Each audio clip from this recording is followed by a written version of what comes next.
नमस्कार मंडळी. तर मला सर्वजण विचारत असतात की तू अशी साधी सोपी रेसिपी का बनवत असतेस. तर मग त्याचं मागचं रिझन आहे की मी एक नर्सिंग स्टुडंट आहे.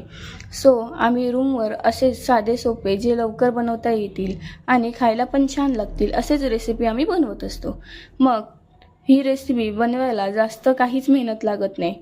फक्त काय थोडेसे बटाटे चिरून घ्यायचे आणि एका पॅनमध्ये तेल टाकून त्यात जिरं टाकायचं आणि ते बटाटे टाकून आपण व्यवस्थित ते फ्राय करून घ्यायचे.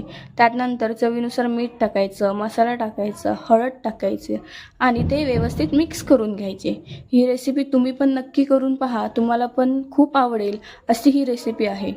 मग ही रेसिपी तुम्ही करून पाहिल्यानंतर मला नक्की सांगा की ती कशी झाली आहे. आणि मला अशा साध्या सोप्या किंवा इझी लवकर बनवता येतील अशा रेसिपींसाठी मला सबस्क्राईब करा. मी असेच रेसिपी बनवत असते.